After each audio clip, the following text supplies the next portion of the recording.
Hi. మొట్టమొదటిసారిగా మన విజయవాడలో క్లాస్ రూమ్ ట్రైనింగ్ అండి. 1 డే క్లాస్ రూమ్ ఎన్విరాన్మెంట్‌లో ఆఫ్‌లైన్ వెబినార్ జరగబోతుంది. అండ్ ఇంట్రెస్ట్ ఉన్న పార్టిసిపెంట్స్ ఈ కింద స్క్రోల్ అవుతున్న నంబర్‌కి రింగ్ చేసుకొని సీట్ బుక్ చేసుకోండి. దీంట్లో ETFs, index funds and mutual funds మీద completely and hand holding experience మీకు ప్రొవైడ్ చేయబడుతుంది. దీని ద్వారా ఏంటంటే మనం అసెట్స్‌ని స్టాక్ మార్కెట్‌లో ఎలా మేనేజ్ చేసుకోవాలి, ఎలా గ్రో చేసుకోవాలి, ఎలా ప్రొటెక్ట్ చేసుకోవాలో అంటే ప్రాక్టికల్‌గా నేర్చుకుంటారు. అండ్ ఇప్పటి వరకు మనం ఆన్‌లైన్‌లోనే మీరు అటెండ్ అవుతున్నారు. ఇక నుంచి మీరు మన విజయవాడ సిటీలోనే అండ్ లైవ్‌లో క్లాస్ రూమ్ ఎన్విరాన్మెంట్‌లో నేర్చుకునే ఛాన్స్ దొరుకుతుంది. కాబట్టి ఇంట్రెస్ట్ ఉన్న పార్టిసిపెంట్స్ కింద స్క్రోల్ అవుతున్న నంబర్‌కి పింగ్ చేసి సీట్ రిజర్వ్ చేసుకోండి. Thank you. తన మాట మీద కాల్ చేయాలని కాదు. ఆ అమ్మాయి మనసులో ఉన్న బాధను కూడా ఏదన్నా మనం తొలగించే ప్రయత్నం చేస్తామేమో అనే ఒక ఆశతో కాల్ చేద్దామండి. Yes? Okay. Right. భాగ్యలక్ష్మి గారు, మీ సిస్టర్ నెంబర్ ఉంటే ఒకసారి కాన్ఫరెన్స్ లోకి తీసుకుంటారా? Okay, madam. The person you are speaking with has put your call on hold. Please stay on the line. Hello? Hello, Hello? Hello, చెల్లె. నువ్వు నాకు ఎందుకు ఫోన్ చేసావు? నీకు చెప్పాను కదా నాకు ఫోన్ చెయ్యొద్దు అని. అలా నీకు ఫోన్ చెయ్యొద్దు అని చెప్పినాను కదా, నువ్వు మళ్ళీ ఎందుకు చేసుకున్నావు నాకు ఫోను? లేదు, నీతో ఒక్కసారి మాట్లాడాలి. ఒక్కసారి కాదు, అసలు నువ్వు నాతో మాట్లాడేది, నువ్వు నీతో మాట్లాడదలుచుకోలేదు అసలు. ప్లీజ్ చెల్లి, నేను మాట్లాడగలను, క్షమించు. నీ కాళ్ళు పట్టుకుని ఇప్పుడు క్షమించాలంటే నన్ను ఇన్ని రోజులు నేను నిన్ను క్షమించమన్నప్పుడు నువ్వు క్షమించకుండా నువ్వు ఎట్లా చేసావు? నీకు అప్పుడు అర్థం కాలేదు. ఇప్పుడు వచ్చి నన్ను క్షమించమంటే నేనెందుకు క్షమిస్తాను? నేను క్షమించను. నిజమేనే, అప్పుడు ఏదో తెలియక తప్పు చేశాను. తెలియక కాదు, తెలిసే చేసినావు. తెలియక కాదు, ఆ విషయం తెలిసే చేసినావు. చెల్ల భర్త నీకు తెలియదా? నీకు అన్ని తెలియదా? ఏం తెలియదా? నీ చెల్లకు కూతురు ఉందని తెలియదా? ఏం తెలియదని నువ్వు చేసినావు, తెలిసే చేసినావు నువ్వు. లేదు, ఏదో తప్పు చేశాను, నన్ను క్షమించు. ఈ రోజు నన్ను క్షమించంటే నేను ఎంత బాధపడ్డాను, ఎంత బాధపడ్డా, నేను ఎంత ఏడ్చుకున్నా, నేను ఎంత బాధపడ్డా. నీకు అప్పుడు నీకు అనిపించలేదా? ఈ రోజు నీకు బాధ రాగానే నీకు చెల్లి కాలు మొక్కుతాను అంటున్నావా? మరి అప్పుడు నీకు బాధ అనిపించలేదా? ఇచ్చాడు, అందుకే దేవుడు నాకు శిక్ష ఇచ్చాడు. దేవుడు ఇస్తాడు. ఒక్కరిని బాధ పెట్టినప్పుడు దేవుడు శిక్ష ఇవ్వకుండా ఉండదు, తప్పకుండా శిక్షిస్తాడు. నీకు చిన్న పిల్ల తండ్రి లేని పిల్లని చేసినావు కదా నన్ను. ఆడపిల్లని నువ్వు ఒక తండ్రి లేని పిల్లని చేసినావు. నేను పిల్లని పెట్టుకొని నేను ఎట్లా బతికినా?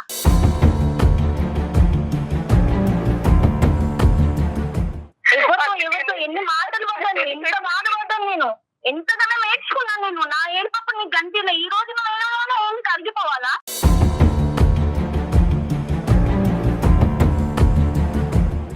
ఈ రోజు నువ్వు ఏడ్చి కాలు మొక్కుతానగా నేను కరిగిపోవాలా? ఆ రోజు నీకు తెలియలేదా? అదే నేను చేసింది తప్పు అన్న విషయం నీకు తెలియలేదా? అప్పుడు నువ్వు నన్ను 10 సార్లు చెల్లె అన్న ప్రేమ ఉంటే నువ్వు ఇలా చెయ్యకపోయేదానివి. ఈ రోజు నన్ను 10 సార్లు చెల్లె అన్నాను బదులు నువ్వు నాతో పుట్టి, నాతో ఉండి, నాతో చేసి నీకు ఎలా చేయాలనిపించింది? అప్పుడు నీకు అప్పుడు అర్థం కాలేదా? ఈ రోజు వచ్చి నీకు ఆల్మోస్తనే నేను అక్కడికి పిలవడానికి కూడా నాకు నోరు వస్తలేదు అసలు. నువ్వు అన్ని పోయినావని అనుకున్నా కానీ నువ్వు బతుకున్నావని నా దృష్టిలో లేదు. నాన్నకి నీ కాళ్ళు పట్టుకుంటానే, కాళ్ళు పట్టుకున్నా నేను వినను. భాగ్యలక్ష్మి గారు, మేము సుమన్ టీవీ అందమైన జీవితం ప్రోగ్రామ్ నుంచి అండి. నాతో పాటు డాక్టర్ కళ్యాణ్ చక్రవర్తి గారు ఉన్నారు. మీ సిస్టర్ ఇప్పుడే మాతో మాట్లాడారండి.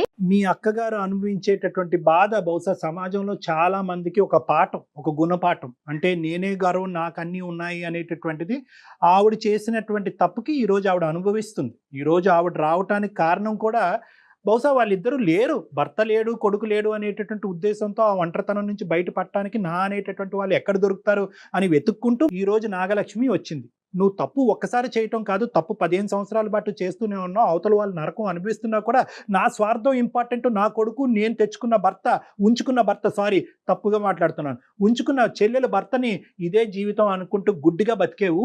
ఇప్పుడు సడన్గా వాళ్ళు చనిపోయేటప్పటికి మళ్ళీ చెల్లి గుర్తు వచ్చింది, ఇప్పుడు చెల్లి జీవితంలోకి మళ్ళీ వెళ్ళి నిప్పులు పోయాలని పోతున్నావమ్మా అని అడిగాం.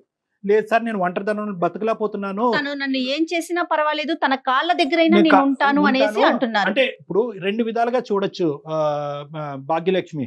ఒకటి, నిజంగా ఆ అమ్మాయి పశ్చాత్తాపం పొంది ఇంకా జీవితాంతం నీ కాళ్ళ దగ్గర చెప్పులాగా బతికి తను చేసినటువంటి తప్పుకి పశ్చాత్తాపంగా బతకాలి అనేటటువంటి ఒక ఉద్దేశం చూడొచ్చు. రెండో ఉద్దేశం ఏంటంటే, అరే ఒంటరితనంలో ఉండలేకపోతుంది కాబట్టి మళ్ళీ ఇంకో మనిషిని ఎత్తుక్కుంటూ ప్రపంచం అంతా చీతూ అంటారు కాబట్టి ఎవరైనా క్షమిస్తే కనుక ఏకైక మనిషి చెల్లే కాబట్టి చెల్లి దగ్గరకు వస్తుండేటటువంటి కారణం అయ్యన్నో ఉండొచ్చు. ఏదేమైనా ఆ అమ్మాయి కారణాలు తీసి పక్కన పెడితే నీ బాధ మాత్రం ఎప్పటికీ ఏం చేసినా కూడా తీరేది కాదు.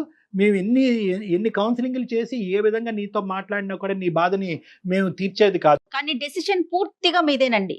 అక్కతో మాట్లాడాలా వద్దనేది, అంతే కదా డాక్టర్ అంతే గారు? అమ్మా. ఒక్కసారి అంటే మీరిద్దరు మాట్లాడాం సార్.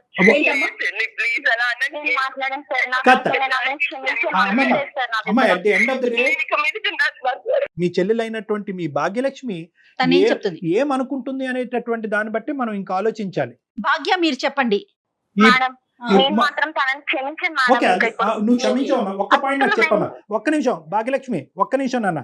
ఈ 15 సంవత్సరాల పాటు నీ బిడ్డను ఎలా పెంచుకుంటూ ఒంటి చేతి మీద ఇంకో పెళ్లి చేసుకోకుండా మీ అక్క నడిచినటువంటి దారిలో నడవకుండా గౌరవప్రదంగా నీ కూతురుని ఎలా పెంచుకున్నావు, నువ్వు పడినటువంటి బాధ మా ప్రేక్షకుల గురించి మా గురించి ఒక 2 నిమిషాల్లో చెప్పమ్మా. సార్ నేను ఎంతో నరకం అనుభవించినాను సార్. ఎంత అంటే చిన్న పిల్ల 3 ఏళ్ళ పిల్లని విడిచేసి వెళ్ళిపోయాను సార్. నేను అప్పటి నుండి నేను మళ్ళీ అమ్మ వాళ్ళు ఎంతగానో చెప్పినా గానీ ఏం చెప్పినా నేను ఎవ్వరు మాట వినకుండా బయటికి వెళ్ళకుండా అమ్మ వాళ్ళ దగ్గరే ఉండిపోయాను సార్.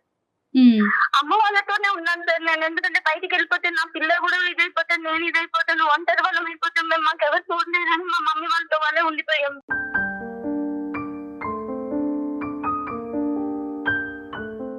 చుట్టుపక్కల వాళ్ళతో మేము ఎన్ని మాటలు పట్టాం సార్. అదే దీని భర్త విడిచిపోయింది, వీళ్ళ అక్క తీసుకొని వెళ్ళిపోయింది, దీని జీవితమైంది అని. పక్కన నేను పుట్టిన ఇంట్లో ఉండి బయటకు వెళ్ళలేని పరిస్థితులలో ఉన్నాను సార్ నేను.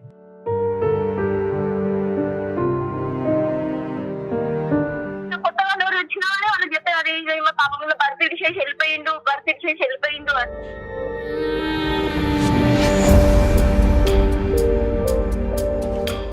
అదంతా బాగా నా పాప మీద పడింది సార్. తండ్రి లేడు పిల్లకి, ఇట్లా చేసింది అట్లా చేసింది అని అన్నీ నేను భరించుకుంటూ వచ్చాను సార్ నేను.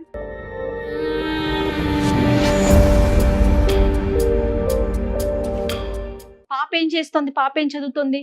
ఇప్పుడు పాప ఇంటర్ చదువుతున్నాం. Very good. అది కదమ్మా, నీకు ఎక్కడ అనిపించలేదమ్మా ఆల్రెడీ భర్త ఉన్నటువంటి ఒక అక్కే ఇంకో భర్తతో వెళ్ళిపోయింది కదా, మరి ఏ భర్త లేని నేను ఇంకో భర్తను ఎందుకు పెళ్లి చేసుకోలేదు, ఇంకో మగాడిని ఎందుకు పెళ్లి చేసుకోలేదు అనేది నీ ఒత్తిడి నీ మీద రాలేదా? ఎప్పుడు అలా ఆలోచించలేదా నువ్వు? వచ్చింది సార్. అమ్మ వాళ్ళు చేసుకోమని చెప్పారు. నేను ఇంకా చేసుకోనని దేవుడిచ్చిన వారు అనేది అదృష్టాన్ని వాళ్ళ వేరే వాళ్ళు కానీ చిన్న వయసు కదా అనేది, అంటే 24 సంవత్సరాల వయసు అప్పటి నుంచి ఒక భరించలేనటువంటి ఒంటరితనం, పెళ్లి కానటువంటి పెళ్లి, ఉన్న భర్త వెళ్ళిపోయాడు, అక్క మోసం చేసింది. నిజంగా ఒంటరితనం అంటే ఈ అమ్మాయిది ఒంటరితనం. అంటే బయటకు కూడా వెళ్ళలేని పరిస్థితి కదా డాక్టర్ గారు. ఒకటమ్మా, మనం ఒక కంక్లూజన్ కి రావాలి అంటే కనుక ఈ అంశం మీద మొత్తం బంతి నీ కోర్టులోనే ఉంది. అవును, నువ్వు కావాలి అని అనుకుంటే నిజంగా మీ అక్కను ఇంకొకసారి అవకాశం ఇచ్చి నమ్మేటటువంటి అవకాశాన్ని ఇస్తే మీ అక్క వచ్చి నీతో పాటు ఉండటానికి తను రెడీగా ఉంది. ఏ కారణం చేత తను వచ్చి ఉండాలి అని అనుకుంటుంది అన్నది ఎవరికి అర్థం కానటువంటి అంశం. ఎందుకంటే ఒంటరితనం అని అంటుంది. మరి ఇప్పుడు వరకు వద్దనుకున్న చెల్లి ఇప్పుడు ఎందుకు గుర్తొచ్చిందని అందరూ అడుగుతారు. నెంబర్ 1. లేదు, తను చేసినటువంటి పాపం పనులకి పశ్చాత్తాపంగా ఏదో విధంగా నీకు ఏదో ఒకటి ఇవ్వాలి అనే ఉద్దేశంతో వచ్చి నీతో ఉండాలి అని అనుకుంటుంది. ఆ అమ్మాయి ఇస్తాదా తీసుకుపోతాదా అనే ఆలోచన నువ్వు చేసుకోవాలి. సార్ నేను ఎంతగానం నేను బయటికి వెళ్ళాలంటే నాతో వాళ్ళు వాళ్ళు భర్తతో ఇంటికి వచ్చినప్పుడు, వాళ్ళు పండగలకి ఇంటికి వచ్చినప్పుడు నేను బయటికి వెళ్ళలేని పరిస్థితి సార్. నేను ఎంత ఫ్రెండ్ గా ఉండేనో వాళ్ళతో మాట్లాడాలనుకుంటే కూడా నేను మాట్లాడకపోయేదాన్ని. వాళ్ళ భర్తకు నా గురించి చెప్పేది. అలాంటి పరిస్థితి అలాంటిది అంతగా నేను అనుభవించుకుంటూ వచ్చినాను. నా పిల్లకి తండ్రి నా పిల్ల ఎన్నోసార్లు అడిగింది, మమ్మీ డాడీ ఎక్కడ అని. ఏం చెప్పుకోలేకపోయాను సార్. వస్తాడమ్మా చనిపోయినా చెప్పలేను, ఏం చెప్పలేక నేను వస్తాడమ్మా అనుకుంటానే చెప్పుకుంటూ వచ్చాను సార్.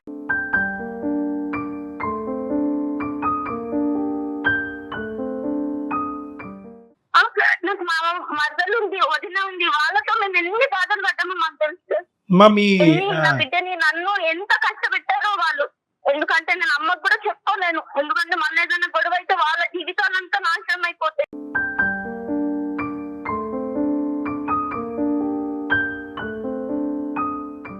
తండ్రి చనిపోయినప్పుడు పాప వెళ్ళిందా వెళ్ళలేదా చెప్పారు? అసలు మీకు వార్త వచ్చిందా అతను చనిపోయాడని? వచ్చింది సార్, మేము వెళ్ళలేదు సార్. సో పాప అయితే ఇప్పటికీ నాన్న ఉన్నాడనే అనుకుంటుంది. అవును సార్. ఇప్పుడు ఈవిడ వచ్చి ఇక్కడ మీ ఇంట్లో ఉంటే కనుక సమాజానికి అదిగో భర్తను ఎత్తుకెళ్ళిపోయినటువంటి అక్కని మళ్ళీ ఇంట్లో వచ్చి కూర్చోబెడుతుందనే భావన సమాజం అందరికీ వెళ్తాదేమోగా. వెళ్తుంది సార్. మళ్ళీ ఇప్పటికే అవమానపడ్డ నువ్వు ఇప్పుడు ఇంకా చిన్న పిల్ల, ఇప్పుడు పిల్ల పెరిగి పెద్దదయింది, కాలేజీ చదువుతున్న పిల్ల కదా డాక్టర్ గారు. ఏమంటారు భాగ్య మీరు? మేడం నేను మాత్రం రానివ్వంటాను, తను వస్తే వద్దు నాకు, నేను మాత్రం ఇంటికి రానివ్వంటాను.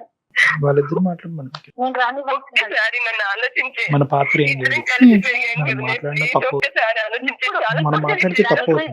పెరిగామని ఇప్పుడు తెలుస్తుందా నీకు?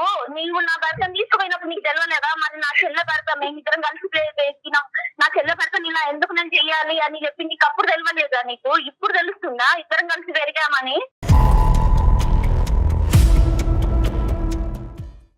క్షమించవే, అప్పుడు చేసిన తప్పుకి ఇప్పుడు పశ్చాత్తాపడుతున్నాను, నన్ను క్షమించవే. నేను మాత్రం నేను పశ్చాత్తాపం ముందు నీ పశ్చాత్తాపం చాలా తక్కువ. నువ్వు ఇప్పుడు పడుతున్నావు, నేను 15 ఏళ్ల నుండి పడుకుంటూ వస్తున్నాను, నువ్వు పడే పశ్చాత్తాపం ఇప్పుడు. మీ అమ్మగారు నాన్నగారి దగ్గరికి వెళ్ళి ఉండే అవకాశం ఉందా? అమ్మ నాన్న ఇంకా బతికే ఉన్నారా? ఉన్నారు సార్, కానీ వాళ్ళు రాణిస్తే కనుక వాళ్ళ దగ్గర వెళ్ళి ఉండొచ్చుగా. ఈవిడ లైఫ్ డిస్టర్బ్ చేయటం ఎందుకు?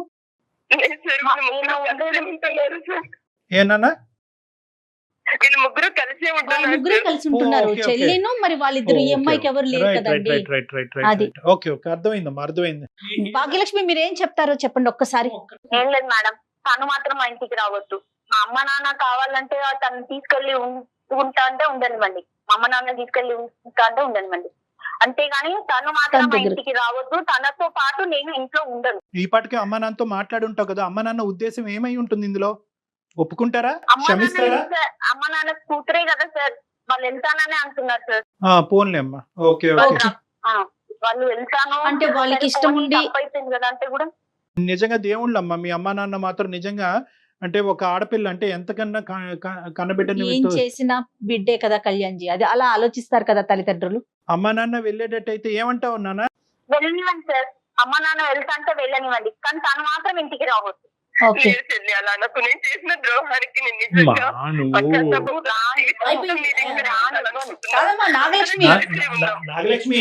నాగలక్ష్మి నీకు అట్లీస్ట్ నిన్ను కరుణించి నిన్ను మళ్ళీ స్వీకరించేటటువంటి తల్లిదండ్రులు నీకు ఉండటం అనేది అదృష్టం. ఈ రోజు నువ్వు గొప్పగా చెప్పుకోవాల్సింది ఏంటంటే భాగ్య నా దగ్గరే ఉండాలి, నేను ఒంటరిదాన్ని అని చెప్పి తల్లిదండ్రుల గురించి పోరాడట్లే, నీ దగ్గరికి తల్లిదండ్రులను పంపిస్తున్న ఆ అమ్మాయి యొక్క మనసు ఇప్పటికైనా అర్థం చేసుకోండి. నీకన్నా చిన్నదైనా కూడా ఇప్పుడు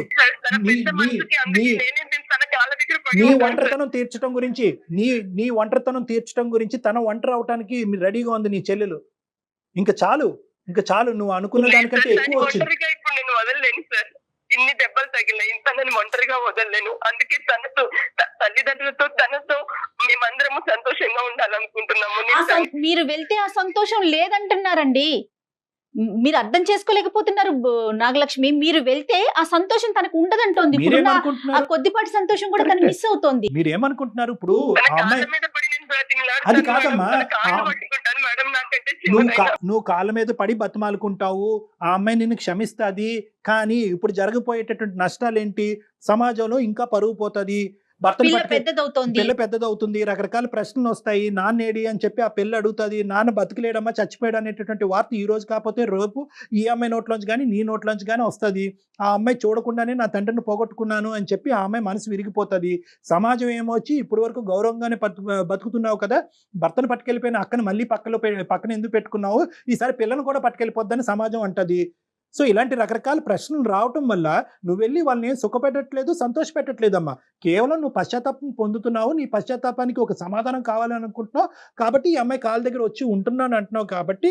కానీ ఇక్కడ జరిగేది ఏంటంటే నువ్వు వాళ్ళకి సుఖానికంటే బాధనే ఎక్కువ ఇచ్చింది అనుభవం. వెళ్ళటం వల్ల ఇంకా ట్రబుల్స్ పెరిగే అవకాశం ఎక్కువ ఉంది కదా. ఒకసారి ఆలోచించుకోండి, మీరు ఏదనుకుంటే అది చేసేయటం కాదు కదా. అది కాదు, ఇప్పుడు ఆ అమ్మాయి సుఖంగా ఉండాలనుకుంటున్నావా మీ చెల్లెలు? ఒకే మాట అమ్మా, సంతోషం. మీ అవును మీ సార్. చెల్లెలు తను తన కూతురు సంతోషంగా ఉండాలని. Yes Yes. సుఖంగా ఉండాలి అంటే నువ్వు మీ అమ్మాయిల దగ్గర ఉండు, ఆ అమ్మాయి ఆ బిడ్డతో పాటు బతుకు. ఎస్, వాళ్ళు అటు ఇటు తిరుగుతూ ఉంటారు. మీ చెల్లి దగ్గరికి మీ దగ్గరికి అటు ఇటు తిరిగి ఇద్దరిని చూసుకుంటూ ఉంటారు తల్లిదండ్రులు కాబట్టి. ఓకేనమ్మా? Okay okay madam. ఓకేనమ్మా, ఓకేనమ్మా. భగవంతుడు ఒక జీవితాన్ని ఇచ్చాడు, దాన్ని సక్రమంగా మలుచుకోవటం అనేది మన చేతుల్లోనే ఉంటుంది. తర్వాత మీరు ఏదైనా మాట్లాడాలనుకుంటే ఈ కాల్ అయిపోయిన తర్వాత నేను డాక్టర్ గారి నెంబర్ మీకు ఫార్వర్డ్ చేస్తాను. 1-2 సార్లు డాక్టర్ గారు మీతో మాట్లాడే ప్రయత్నం చేస్తారు. నేనైతే మాత్రం ఏ సొల్యూషన్ చెప్తానని నేనైతే అనుకోలేదమ్మా. నిజంగా ఈరోజు భాగ్యలక్ష్మికి ఇంత పెద్ద మనసు ఉంది కాబట్టి ఈ సమస్యకి ఈ రోజు ఒక పరిష్కారం వచ్చింది. మా వల్ల రాలేదు ఈ పరిష్కారం, కేవలం తన వల్లనే. తన వల్ల వచ్చింది. ఓకే, మా అక్క ఇంత బాధపడుతుంది, ఒంటరిగా ఉంది, భర్త పోయాడు, కొడుకు పోయాడు, కాబట్టి తల్లిదండ్రులను అక్కడ పంపించి ఆ ఒంటరితనాన్ని నేను గ్యాప్ నింపుతాను అనే పెద్ద ఉద్దేశంతో ఈ రోజు భాగ్యలక్ష్మి మాట్లాడటం వల్ల ఈ సమస్యకు ఒక పరిష్కారం దొరికింది. ఎప్పటికైనా కూడా నువ్వు జీవితంలో మీ చెల్లెల్ని ఒక దేవతలా పూజించాలి, ఆ దేవత దగ్గరికి వెళ్లకుండా ఉండటమే మంచిది అన్నది నా అభిప్రాయం. Thank you. Right Bhagyalakshmi? Thank okay.